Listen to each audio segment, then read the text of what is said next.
So, I'm here with my half brother, Keikoa. He is how old? 26. I'm interviewing people to see basically what prevailing narratives in today's society that's being pushed, especially through entertainment mediums, uh, is affecting their daily lives, or they've noticed the message and they agree, don't agree uh, with those messages. So, I would like to know if there's a message that you've seen delivered through film, TV, comics, anything that you've consumed, even video games, that you agree or don't agree with, why or why not?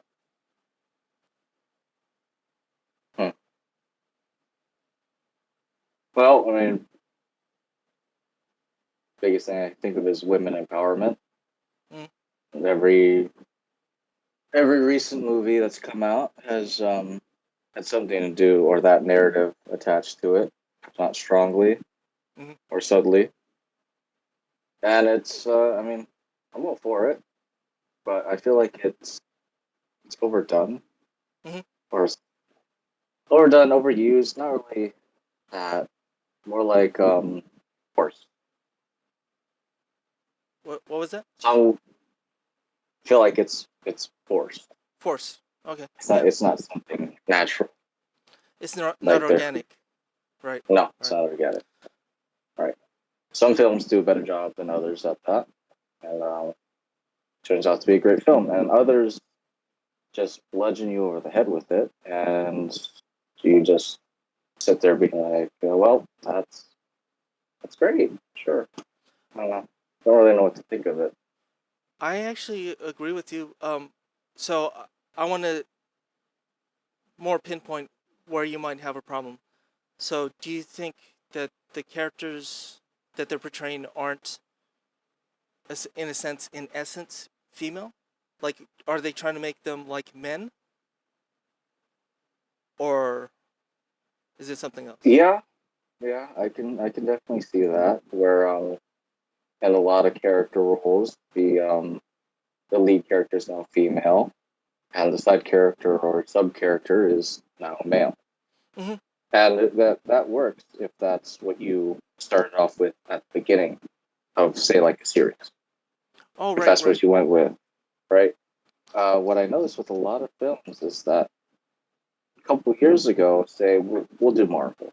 Marvel's easy. Everyone knows that. We'll do Marvel, and we've had a lot of like strong independent character development. Mm-hmm. And then the recent films that come out, in my own words, are hot garbage. Yeah. The We'll go with Hulk, who is this big, angry green monster that smashes things. That's his thing. That's what he does. And now he's something completely different. Right. The complete 180, and now it's the exact opposite. Now he's this peace-loving character. And if you read comics like that, that does happen. He does kind of do a 180 Right. on his personality. That's great and all. Right. But it's paired with introducing all these new female characters that they're trying to overshadow. Yeah. I think They're trying to, I I don't know know. what the I problem still, is. yeah, I feel like I know what the problem is. So it's not that these characters can't evolve and change. It's it becomes really obvious to the audience why they're changing when paired with like the new female character to prop them up, right? yes, It becomes obvious that oh, he has to become diminished or supportive or more empathetic because he has to lift up, say, his cousin She-Hulk, right? yeah, exactly. Got it, got it. Well, And there's I don't another feel like problem they're. with the female characters. Sorry. Do you? I don't know if you feel this way. Do you feel like the only obstacle that they basically have to overcome is finding the confidence, realizing that they're perfect the way they are, Yeah, right? Okay, And there is a problem with that because if you're pushing that narrative, it's it's it's almost a terrible message to push. I know that young women might need a confidence boost. I don't think this is the right way, but I do think if you're telling your audience that they're perfect as they are and they just have to realize their strength, they're not going to evolve. You're not going to become like outside of finding confidence, you're not going to grow. It's not promoting growth. No, yeah, I agree with you on that. Nobody's perfect, and when you're going through high school, middle school, and your teenage years, a lot of people do a lot of things they regret, and they reflect on it and grow as a person, rather than believing that they're perfect as they are in that moment and just continuing with that and not growing, evolving, moving forward with like their mental and development and maturity, then it eventually harms or works against them later on. Yeah. So I do have examples in my mind, but can you think of some characters that uh, match that description? Basically, female characters in modern times.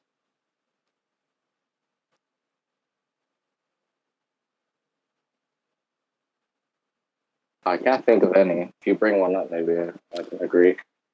Well, there's Captain Marvel. It's not. Oh yeah, there's that one. Okay, I was right there with, and I get that. Because all she had to do was essentially get the confidence to basically be as great as she was. Uh, to me, that film almost lacked antagonist because ultimately her big fight at the end was a cakewalk, right? She defeated him really easily. Yeah, I'm assuming you watched it, but there's I also did. Rey Skywalker, Rey Palpatine, Rey Skywalker. Yeah, I don't know what you want to call. Um, in the first film, she saved herself. I don't know if you remember that. yeah, yeah. Uh, in She-Hulk, Jennifer Walters, she didn't need any help. Like she told Bruce that she was already uh, having to control her anger every day because she's a she's all women have to do. Uh, I don't know. I might cut that out because I might be too condescending sounding right there. Yeah. But there there there are a ton. But I mean, I asked you if you watched it, but I think it might be a good example of a good female character if you could tell. Or I'm not even sure if you like her as a character, but I know you like the series. Ahsoka Tano. Yeah. No, I feel like her character is really well fleshed out. I haven't watched the recent Okay. series with her, So but yeah, so I'm basically trying to give a more complete uh perspective, like of what we don't like in lead female characters and what you do like. So you don't have to go with Ahsoka, but is there any lead female characters that you thought were done well and you'd want to see more of, and why? uh, Avatar: The Last Airbender, Katara. Mm, All right, she out of the whole thing with character development is all skewed left and right now. Recent films that we've had, like Rey Skywalker, mm-hmm. there's little to none development of how she got the confidence, how she got so strong. It's just she is. There Yes. was no explanation. There was no build up to that, so we don't know why, and we're left wondering like why. And then we get a half-assed answer later on after films, and that's just not. That doesn't send the right message. Saying like, yeah, this is a strong female character. Why is he a strong female character? Because that's what we get. We don't get to see why. We don't get to see the story. Like many other great hero films, spy films, all this stuff, we get a backstory, what they are presently, and then what they can become in the future. Right. I feel like they're, say with Rey, they just slapped her together into a row. Right. And but then with the current narrative that was going on with female empowerment, people just gobbled it up. I know what the problem there is. So essentially, in the old hero's journey, there's a call to action, right? Some setback, some tragedy that calls the person that's weak to take on a role or a task that's beyond themselves, and they grow to meet that task. In modern films, it's altruism. Basically, the lead female character, because they're so kind, they're taking on the burden, right? Essentially, they're doing it not because they're called to action. They're doing it because they want to do good. Like Rey, she didn't need to get involved. In fact, she said she didn't want to get involved, but she did it anyway because of altruism, because of kindness, benevolence. Yeah, which I don't find there's any problem with that.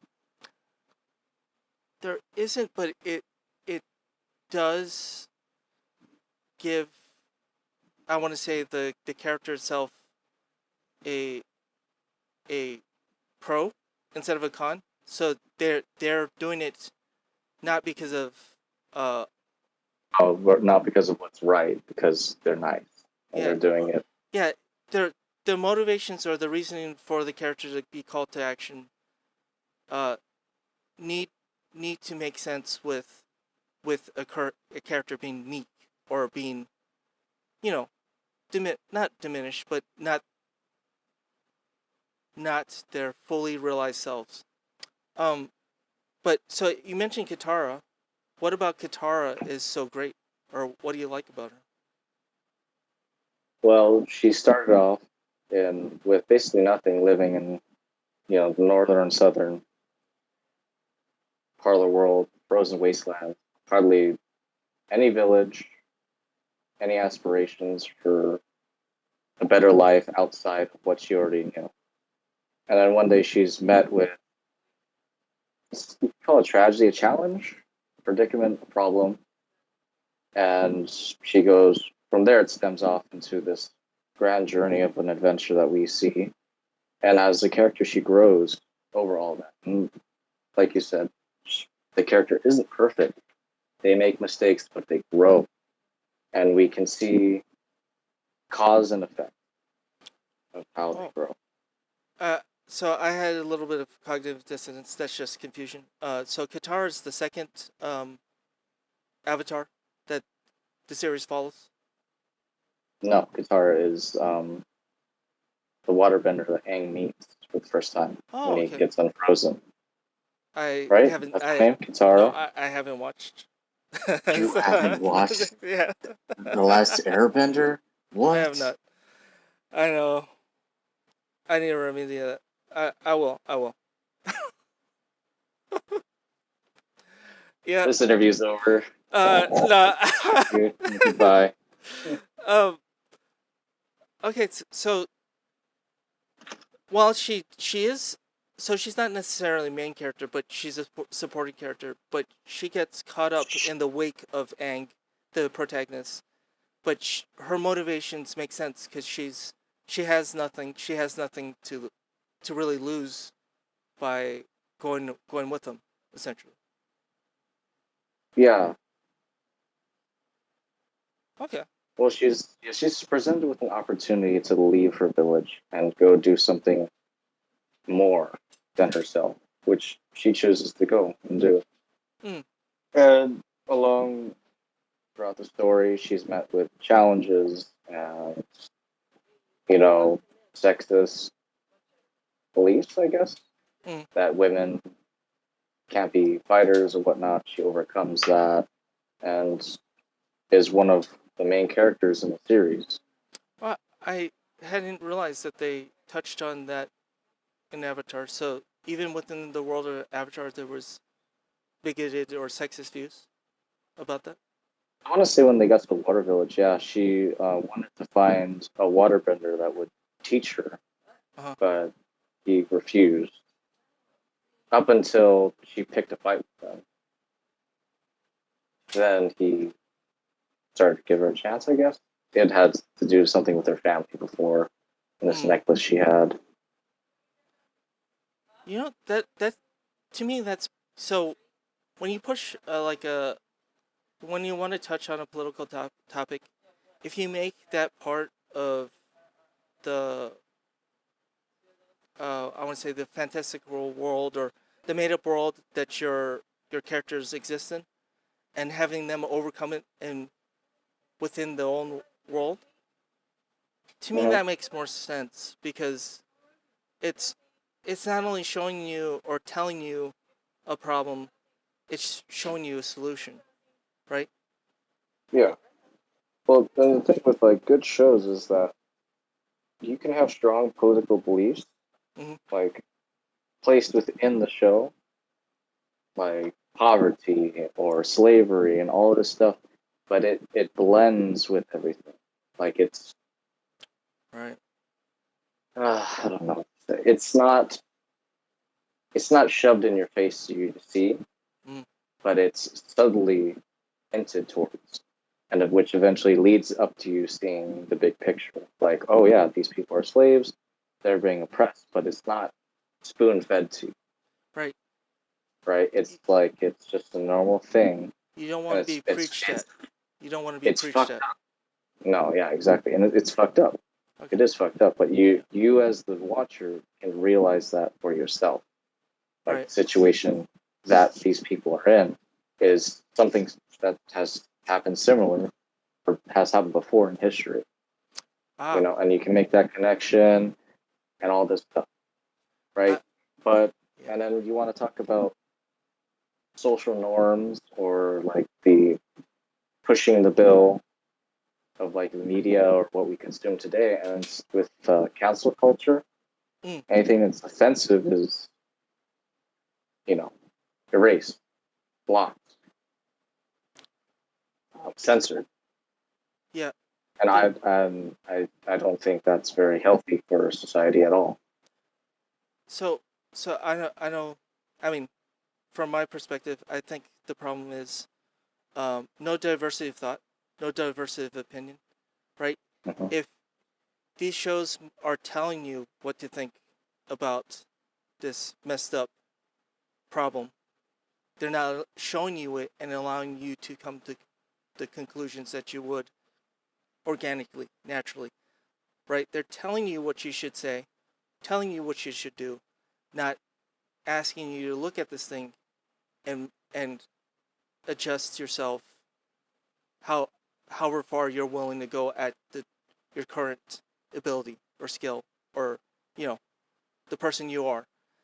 It Yeah, it's basically you're getting rid of the creative or critical thinking, Yeah, that is exactly it. right? You Yeah. you to critically think, you have to take in everything that you've just seen and pick it apart and either agree or disagree with what you've taken in, right? And that depends on how you were raised by your parents or what kind of school you went to.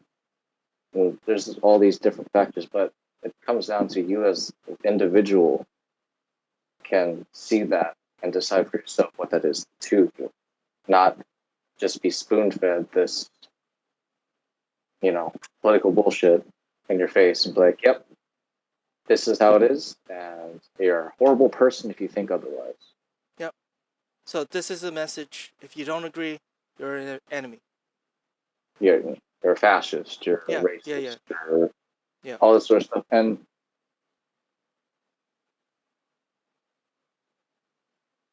things aren't perfect, and they never will be perfect. But that's also what's so great about it, Right. We're right? flawed. So everyone's flawed, and like Yeah. if you want to send the message that you're fine the way you are, in a sense, that's true and false at the same time. Mm. Okay, you're fine if you're comfortable with yourself, but you also have to ask yourself, are you comfortable with how you act, how you do things? If you can't look inwards on yourself and find things that need improvement, then there's something wrong, because there's nothing that's perfect in this world, and that's a fact. And so And so ideology, for the most part, is looking for 100%. It's looking to solve for anything that's wrong in the world. They want 100%. But 100% is perfection. Do you think perfection is something that a human can do or sustain?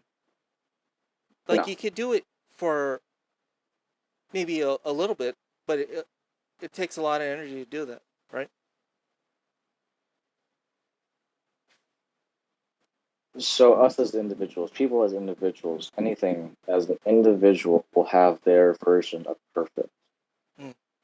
The reason why I say there's no such thing as perfect is because there's no possible way for everyone to have their paradise, their perfect reality, their Utopia. perfect world, Their utopia. Yeah. Yeah. And as long as there's two people on this planet, they will both have different views on things. As long as it doesn't have to be people, two different entities. Mhm. It could be a dog, could be a cat. You put them in the same room together, they're not going to get along. We're not all unified in a hive mind, where everyone has the same goals, same needs. Everyone is different, We're and similar. which in a sense does make us kind of perfect, because anything that does go wrong, one of us will eventually be able to fix it. Oh, perfect outside of ourselves. So the world Yeah. corrects itself. The world corrects itself, Okay. I guess. Well, I don't know. I think a good summary to what you just talked about is actually we're similar, not the same. No. It's And and being different isn't bad, Mhm. right? But you need to also remember that just because you're different doesn't mean you're always useful or needed or wanted. You know, people will find their social groups because everyone's different. all right. The They inclusivity. Got it. inclusive. Yeah. Yeah, there you go. Yeah. I got it. Yeah, and wanting to be inclusive of everything. I don't really know what to think of that, because some things just shouldn't be included. Yeah. Phone's dying. Okay. I just one word. Essentially the people that create a group, or like say geeks, gamers, the people within that group are setting the metrics by who they allow in that that group, that space is their safe space, right? That's where they feel comfortable. So Yeah. trying to say that it should be inclusive to everybody is kind of, I want to say, counter to toward even creating an environment where they feel welcomed or accepted. But I Well, do yeah. get that we can be not so, I want to say, judgmental or harsh in our dealings with people, but it does feel like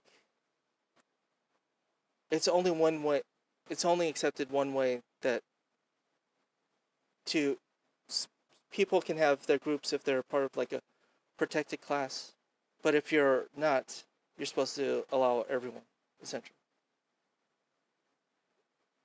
Yeah. Okay. That I think I get what you're saying. Okay.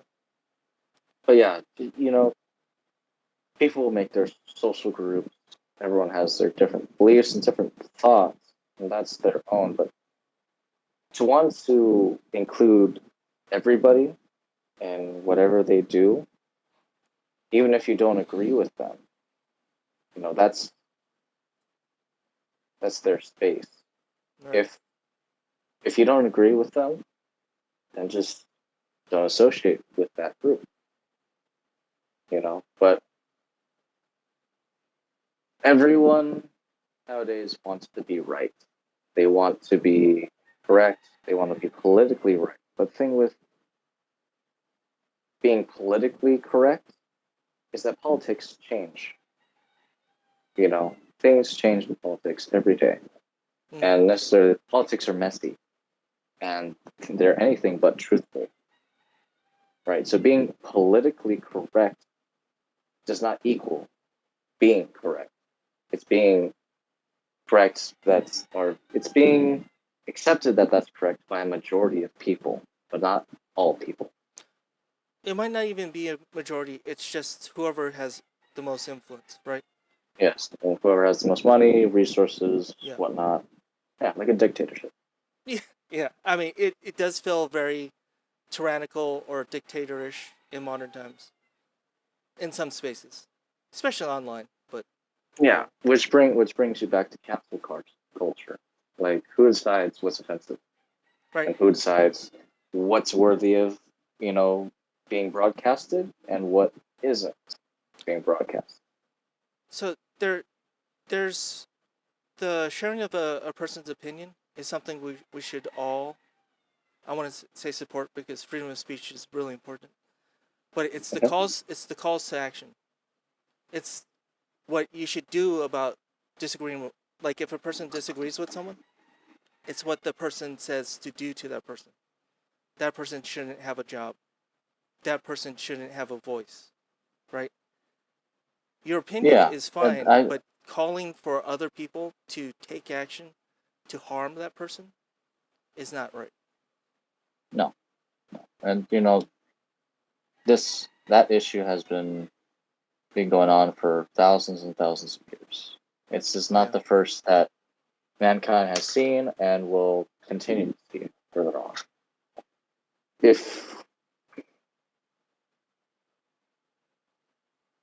I mean, a couple thousand years ago, if someone disagreed with you, you killed them.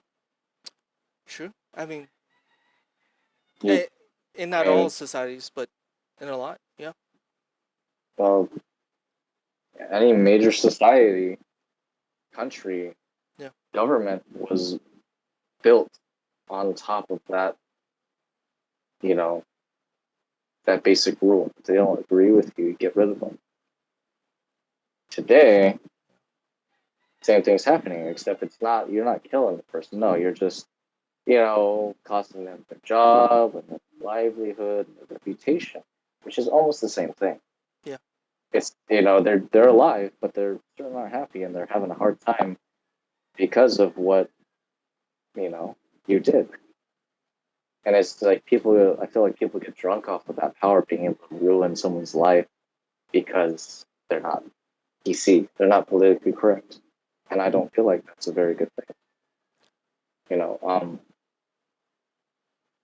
Like, I disagree. Like, people disagree with each other, and great. And that's what our political system is all about. It's about disagreeing and debating. That's why we have two parties. But that's how it's supposed to work anyway. We're supposed to negotiate with each other and talk about a solution that can make both sides happy. Today, I feel that, like, one side is just trying to steamroll the other all the time. And it goes back and forth, back and forth. And the whole thing with the United States is to be united. But I feel like the media today and the social standard is to not be divided. It's to be like, you're perfect as you are. And if anyone disagrees with you, they're wrong. They're fascist, and you should cancel them. Punch them in the face, right? Punch them in the face, and it just turns into this cycle of just hate, disgust, and wanting to segregate from each other, trying to divide us, basically.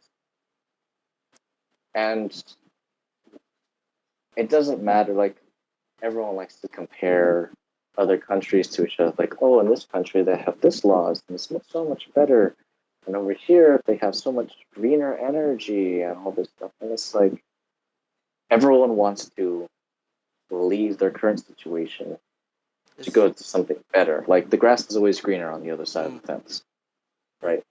But instead of instead of actually working with the people around you, whether they disagree with you or not, you just want to either remove them, get rid of them, or run away to something that seems better but could actually not be. You're right. There is less compromise because people forget that in a lot of things you're not finding solutions. You're only finding trade-offs. So if you Mhm. want greener energy, there's something you're gonna have to trade off to get greener energy, right? There's nuclear power. Like if you go take France, they have 56 nuclear power plants. Those 56 nuclear power plants were fueled by their, I think it was 14 African colonies that have exported to them uranium, right? Mhm. With at a fraction of market value, maybe even I'm not sure the details of how that transfer went, but that's also why there's people standing up to France. Like I think was it Ghana? It was some African state. They they stood up to France and they said they weren't going to pay taxes to them anymore. Mhm. But it so this idea of there's no solutions, there's only trade-offs, um, that was eloquently put by this what he's considered a conservative thinker, Thomas Howell. He's this academic, this African American academic. He's got like a doctorate or degree from like all the Ivy Leagues, so he's really intelligent. But Okay. this idea that you're not you're not solving anything. You're only adjusting who who's going to be appeased at any given time, right? It's like Mhm. if you focus on one issue, there's a bunch of people that are going to have a problem with that. So you're saying Yeah. you're saying that their disapproval is outweighed by the good you're going to do at this time. But you can't always cater to or uh Can't make everyone happy. yes, that's it. And which Yeah. you were also saying. That's what you were saying. So You um can no. Yeah. You can never make everyone happy. right. Well, it has been about a half an hour. I don't want to keep you, and I'm pretty sure this file is going to be huge. So Yeah, sorry. I am happy that you uh, agreed to this. I liked what you said. I didn't think, or I had no idea that you had matured as much as you have. I'm really proud of you. This is I mean, it's awesome just to hear. Like, would you? Okay, one last thing. Would you be comfortable in a expressing those ideas to a stranger in like a social setting, like in today's environment? It depends on the person, but I mean, if they're up for an actual like debate and talk about ideology and social standards and all this sort of stuff in a calm professional setting, then sure, why not? But if Oh, it's just gonna be posted on social media and then picked apart by the masses, then no, it's really not. I don't feel like it's worth it. right. You like a civil exchange of ideas instead of a chasing of clout or, yeah. Yeah, if I'm gonna do a talk like that to someone, then it should be just about what me and that person have to offer. It shouldn't have any external motives, like, oh, we're gonna post this and get a reaction video going for subscribers and views and all